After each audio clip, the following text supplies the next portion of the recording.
gracias en esta mañana que tú nos concedes una vez más el poder resucitar, el poder levantarnos, Dios mío, disfrutar de esta maravilla extraordinaria, el privilegio de abrir nuestros ojos, Señor, el poder tener la fuerza para cumplir con nuestras responsabilidades.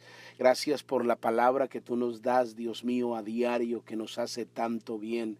Gracias porque más cerca estamos de nuestro propósito, del plan divino que has establecido para cada uno de nosotros. Señor, yo bendigo cada familia, cada persona que escucha estos devocionales, Dios mío, cada necesidad que están atravesando, cualquiera que sea suplida ahora por el poder de la palabra. Declaro fortaleza, Dios mío, declaro que cada persona que escucha estos devocionales se apasiona por la palabra, se apasiona por cada día crecer en este reino. En el nombre de Cristo Jesús declaramos que somos sensibles a tu voz. En el nombre de Jesús, amén y amén. Gloria al Señor. Muy buenos días para todos, mis amados hermanos, amigos, familia. Qué gusto estar con ustedes en esta gloriosa mañana. Aleluya.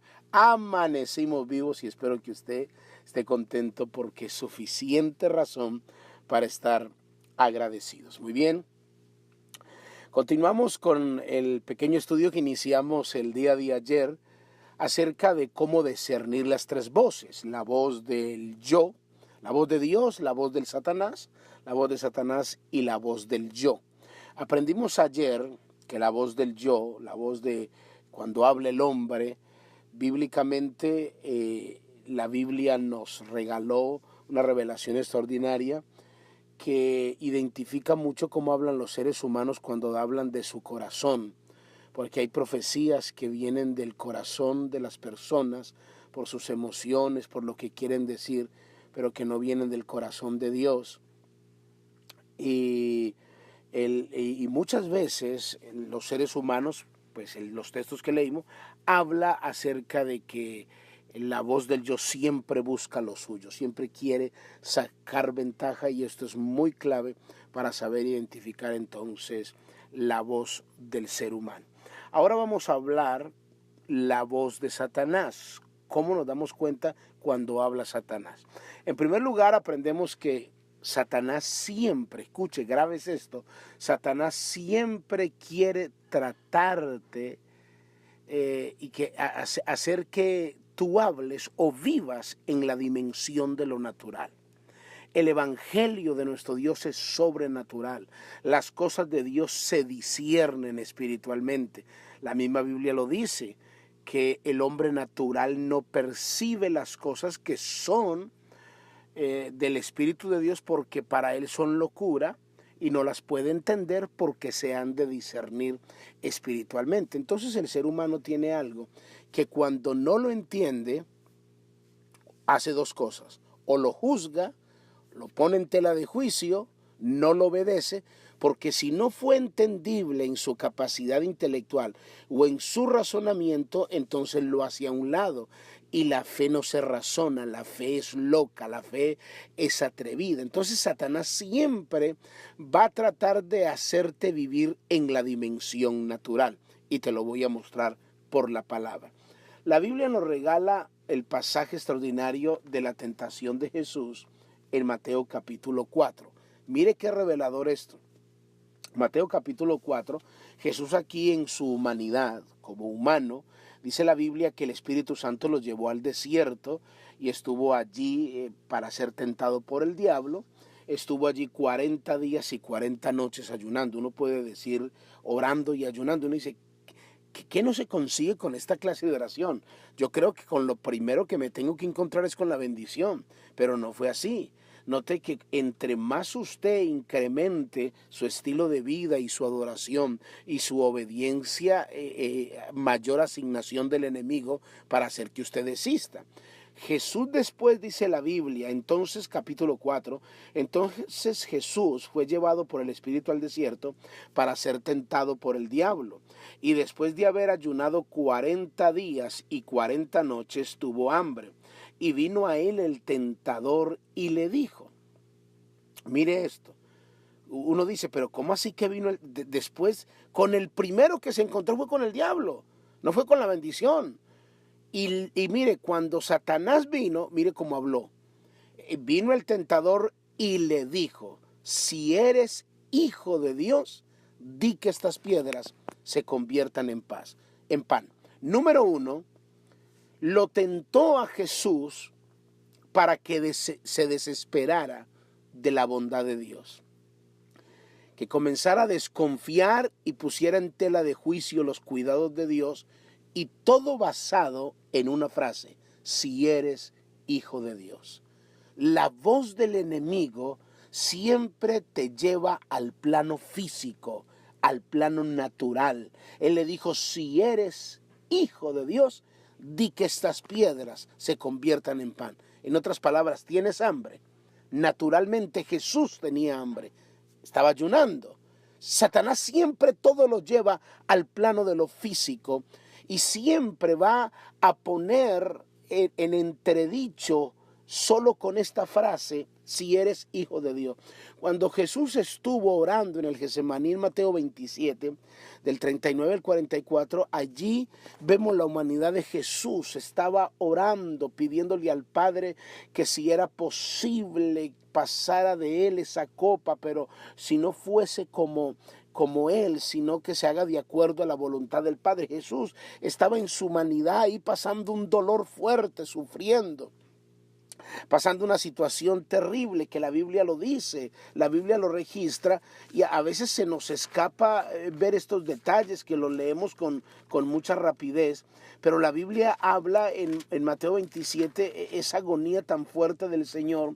Yendo un poco, dice, estoy leyendo Mateo 27, 39, yendo un poco adelante se postró sobre su rostro orando, diciendo, Padre mío, si es posible, pasa de mí esta copa, pero no se haga como quiero, sino como tú. En el texto de arriba estaba mostrando su humanidad. Mi alma está muy triste hasta la muerte. Quedaos aquí y velad conmigo. Estas son las palabras, le dice Jesús a los discípulos.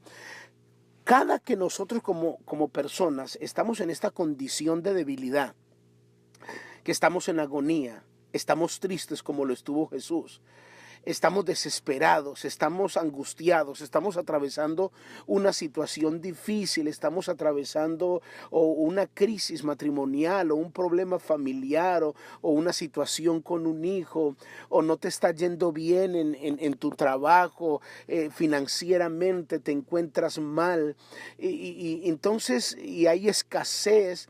Entonces el enemigo siempre va a hablarte para que pongas tu vida, tu mirada en lo humano, en lo físico. Satanás te lleva a poner énfasis en los 5 sentidos. Aquí la gloria de Cristo estaba en entredicho. Si eres hijo de Dios. Eso fue lo que le dijo Satanás. Si eres hijo de Dios. Y esta es la frase preferida de él. Y que muchos cristianos la han dicho, y hasta predicadores se han atrevido a decirlo de esta manera. Satanás dice, y ya le voy a explicar, Satanás dice, pero si eres hijo de Dios, ¿por qué te robaron el carro?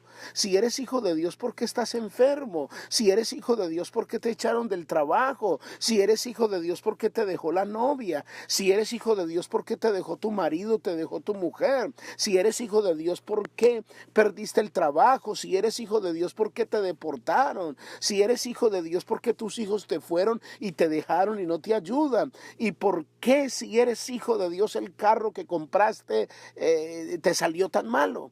Siempre el enemigo va a poner que lo que estás atravesando es porque estás tomando malas decisiones, que el evangelio no funciona, que las cosas de Dios no funcionan, y muchas personas, muchos cristianos le creen al enemigo cuando Satanás les habla y les dice, si eres hijo de Dios. Con esa frasecita, si eres hijo de Dios, te está queriendo decir, por eso estás en esta situación. Porque tu confianza está puesta en algo muerto, en algo que no sirve, en algo que no funciona. Porque si fueras hijo de Dios no tendrías tanta escasez. Si fueras hijo de Dios no tendrías esta enfermedad. Si fueras hijo de Dios, aquí Satanás le está hablando a Jesús mismo, diciéndole, si eres hijo de Dios, ¿Por qué estás en esta agonía? Si eres hijo de Dios, siempre las cosas, escuche bien, siempre las cosas de Dios se deben de entender en el plano espiritual, pero Satanás te habla para que las entiendas y las lleves al plano de lo físico. Cuando tú en el momento no entiendas algo, entonces no le atribuyas a Dios despropósitos. No comiences a hablar neciamente ni darle lugar a Satanás. Porque cuando tú te desmotivas, cuando Satanás te dice si eres hijo de Dios y hay una pequeña duda que entra a tu vida, se derrumban muchas cosas en tu vida espiritual. Se derrumban muchas cosas, muchas bendiciones se detienen. Porque en medio de esta agonía, recuerde, Jesús estaba sufriendo ahí en la oración que hizo en el Getsemaní, pero sin embargo dijo, si esta fue la manera como Dios la determinó, entonces él dijo, entonces que no se haga mi voluntad, sino la tuya. No permitas que lo que estás viviendo ahora mismo, no pienses que Dios está fascinado de que estés en esa situación. No pienses ni que Dios tuvo que ver o que de alguna manera estás atribuyéndole despropósitos a Dios, pensando que Dios está pero contentísimo de que estés en esa crisis. No, ese no es el corazón de Dios. Dios permite que la vida funcione, que la vida siga, porque en medio de ese proceso desarrolla ese carácter. Tú eres hijo de Dios y tu vida no depende de cómo te esté yendo. La vida cristiana es mucho más profunda y debes de confiar plenamente en Dios. Cuando sientas que hay cosas que te suceden, que no las entiendes, y si piensas, y si estás pensando y las llevas al plano natural, pues es la misma voz del infierno que te está haciendo que mire lo que te está sucediendo y ponga los 5 sentidos en eso. No necesitas ponerlo, sigue creyendo en lo que Dios te ha prometido. Padre, yo te doy gracias por esta palabra. Ayúdanos, Dios mío, a discernir cuando nos hablas tú. No la voz del enemigo que quiere ponernos a dudar, a desmotivarnos. Nosotros creemos plenamente en tu plan divino. Aunque no lo entendamos, aunque hayan momentos difíciles y oscuros en nuestra vida, declaramos que nuestro oído está sensible para oír tu voz y entender que toda la dimensión espiritual que tú has dado a nosotros, Señor, que todo lo que las bendiciones a través de tu palabra, que cada una de las cosas que nos permite, Dios mío, nos ayuda bien y nosotros lo creemos. En el nombre de Cristo Jesús, yo te doy gracias. Amén y amén. Gloria al Señor. Muy bien, mis amados hermanos, amigos, bendiciones. Cuídense mucho. Bye bye.